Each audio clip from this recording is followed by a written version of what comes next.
આપનું સ્વાગત છે। વડોદરા આજવા રોડ પરથી દારૂ ભરેલી કાર મળવાના કેસમાં નાસ્તા ફરતા સપ્લાયરને પીસીબી પોલીસે ઝડપી પાડ્યો છે।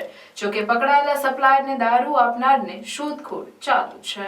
બાપોદ પોલીસને માહિતી મળી હતી કે આજવા રોડ પર આવેલ રામદેવનગર 2 ની પાસે આવેલ ઋષિ વિશ્વામિત્રી સ્કૂલની સામે ખુલ્લા ગ્રાઉન્ડમાં દારૂ ભરેલી કાર લઈને કટિંગ માટે ઉભેલા એક શખ્સ કાર લઈને ઉભેલ સચિન ઉર્ફે સલંગ ડાહ્યાભાઈ પરમારને બાપોદ પોલીસે પીછો કરીને ઝડપી પાડ્યો હતો। પોલીસે વિદેશી દારૂ સહિત 4.5 લાખનો મુદ્દામાલ કબજે લીધો હતો, જ્યારે બુટલેગર કમલ ઉર્ફે કમુ તોલાણીને વોન્ટેડ જાહેર કર્યો હતો।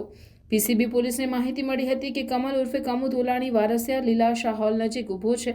પીઆઈએસડી રાતડાની સૂચના મુજબ પોલીસે ઉપરોક્ત સ્થળે જઈને કમલ ઉર્ફે કમુ બંસીલાલ તોલાણી રહેવાસી માધવનગર આજવા રોડ તથા ડીમાર્ટ પાછળ ખોડિયારને ઝડપી પાડ્યો હતો।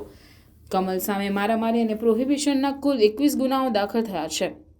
કમલ વારસિયાના પ્રોહિબિશનના ગુનાઓનો ભૂતકાળ ધરાવતા નામચીન નીલુ સિંધીનો સાગરીત છે। નીલુ સિંધી પણ 2 ગુનામાં વોન્ટેડ હોવાનું પોલીસે જણાવ્યું છે।